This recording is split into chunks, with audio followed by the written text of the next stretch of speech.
भारत समाचार में और मैं हूं आपके साथ दिव्या शेखावत।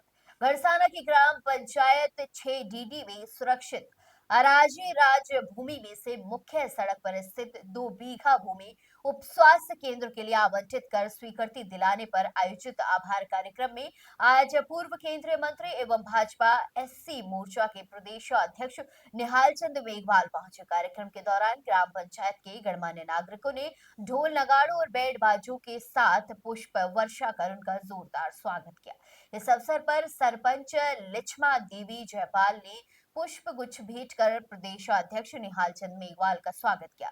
अपने संबोधन में निहाल सिंह मेघवाल ने सभी का धन्यवाद दिया। इसके साथ उन्होंने कहा कि लगभग 80 लाख रुपए की लागत से बनने वाला उप स्वास्थ्य केंद्र क्षेत्र की जनता को स्वास्थ्य सेवाओं का सीधा लाभ देगा। उन्होंने बताया है कि ग्राम पंचायत में अब तक करीब 22 करोड़ रुपए के विकास कार्य हो चुके हैं, जिसका श्रेय सरपंच लिच्छमा देवी जयपाल और सरपंच प्रतिनिधि जगदीश जयपाल और ग्रामीणों के सामूहिक प्रयासों को जाता है। कार्यक्रम के दौरान मेघवाल ने केंद्र एवं राज्य सरकार की विभिन्न योजनाओं का उल्लेख करते हुए उनके लाभों की जानकारी दी। वहीं सरपंच प्रतिनिधि जगदीश जयपाल और ग्रामीणों की मांग पर उन्होंने भाजपा सरकार से खेल मैदान और अंबेडकर भवन सहित लाइब्रेरी शीघ्र स्वीकृत करवाने का आश्वासन भी दिया।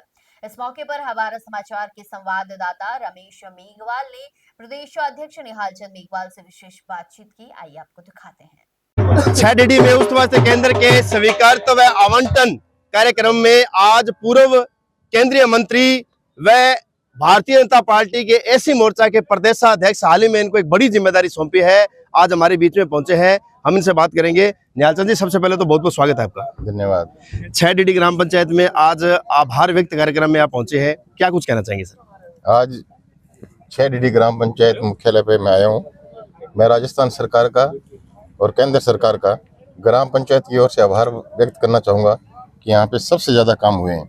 आज यहाँ पे एक हम लोगों ने 80 लाख रुपए का एक प्राथमिक स्वास्थ्य केंद्र की हमने शुरुआत की है और करीबन 22 करोड़ रुपए के करीब इसे ग्राम पंचायत में सरकार ने दिए हैं। तो मैं ग्राम पंचायत की तरफ से मैं केंद्र सरकार और राजस्थान सरकार का धन्यवाद देना चाहूँगा कि इतनी अच्छी शुरुआत इस गाँव से की है।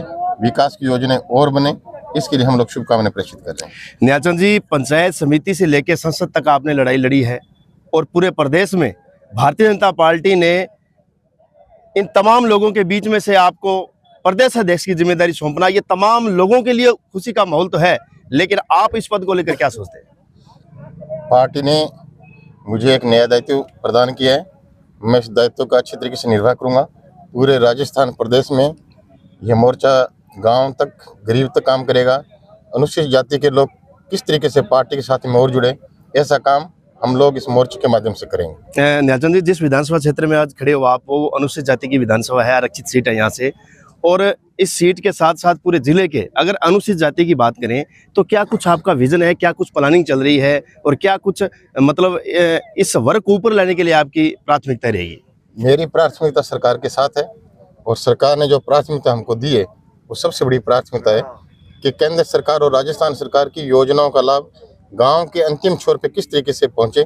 इसके लिए सरकार ने ये दायित्व मुझे दिया है, उसका मैं पूरी तरीके से निर्वाह करूंगा और योजनाओं का लाभ गांव के अंतिम छोर तक पहुंचे, ऐसा हम लोग काम करेंगे। निहाल चंद जी, अनूपगढ़ जो जिला आपकी सरकार में लोगों के हाथों से निकल गया और सबसे बड़ा नुकसान ये हुआ कि इस जिले के अंदर जो 3 विधानसभाएं जो आती है, खाजूवाला, अनूपगढ़ और रायसनगर, तीनों ही एसी आरक्षित है। तो सबसे बड़ा नुकसान जो है वो एसी बाहुल्य क्षेत्र को यहाँ पर सबसे देखने को मिला है। अब आपको एसी मोर्चा के प्रदेश अध्यक्ष की जिम्मेदारी मिली है, तो लोगों की भी उम्मीद की नजरें जो है आप पर टिकी है। क्या इस पूरे मामले को आप ऊपर तक उठाएंगे, मुख्यमंत्री तक बात करेंगे? देखो, एक केंद्र सरकार की वाइब्रेंट स्कीम, एक ऐसी स्कीम है जिसका पैसा सीमा क्षेत्र पे मिलता है। हम लोग सीमा क्षेत्र पे खड़े हैं। जिला कोई भी हो, तहसील कोई भी हो, गाँव कोई भी हो, केंद्र सरकार और राजस्थान सरकार की योजनाओं का लाभ एक जैसा सबको मिलता है। मैं कहीं भी बैठा हूँ, आप कहीं भी हो, इससे कोई फर्क नहीं पड़ता। लेकिन मैं समझता हूँ कि यहाँ पे जिला तब रहना चाहिए था, क्योंकि जिले की डिमांड के रूप में जिला बना था। लेकिन फिर भी सरकार ने कुछ आगामी स्रोत को देखते हुए इस काम को किया होगा। लेकिन यहाँ पे विकास की योजनाओं में हम सबसे ज़्यादा भागीदारी जताएंगे। यह अनूपगढ़ क्षेत्र कहीं भी पीछा नहीं रहे, इसकी मैं व्यक्तिगत रूप से मैं इसकी रूपरेखा तैयार करके और सरकार को भेजूंगा। निहालचंद जी, परिसीमन को लेकर अनूपगढ़ विधानसभा क्षेत्र की भी चर्चा जोरों शोरों पर है। तो चर्चा ये भी है कि जो अनूपगढ़ है, ये विधानसभा क्षेत्र जो है वो बीकानेर लोकसभा क्षेत्र में जाएगा, या फिर जिस क्षेत्र से आप यहाँ पर MP भी रहे हैं और यहीं से आप निकल कर आप केंद्रीय मंत्री भी रहे हैं, तो क्या ये जो विधानसभा क्षेत्र है ये गंगानगर की झोली में जाएगी? मैं तो भगवान से ये प्रार्थना करता हूँ कि अनूपगढ़ विधानसभा क्षेत्र गंगानगर में चला जाए। अच्छा, एक सवाल और है सर, एक सवाल और है। आज तक कोई ऐसा चुनाव नहीं जो आपने हारा हो, लेकिन फिर भी भारतीय जनता पार्टी ने आपकी टिकट काटा और प्रियंका बैलान को यहाँ से टिकट दिया। लेकिन क्या जनता ने प्रियंका बैलान को हराया है, या फिर आपके लोगों के बीच में जो चहेतापन था या लोगों के प्रति जो प्यार था उसकी नाराजगी को जताया है? इसका जवाब तो लोग ही दे सकते। लोगों ने दे दिया निहालचंद जी। लोग ही देंगे, इसका जवाब तो मैं नहीं दे सकता। पार्टी ने जिसको भी जो कुछ पद दिए वो अपना निर्वाह करता रहेगा। मुझे 5 बार पार्टी ने सांसद बनाया, ये कोई छोटी बात नहीं है, बहुत बड़ी बात है। और वो अगर पार्टी ने मुझे मतलब 5 बार टिकट दिए, तो अगर अब की बार दूसरे किसी को दे दिया तो उसका मैंने समर्थन किया था, इसलिए उन पार्टी ने दिया था।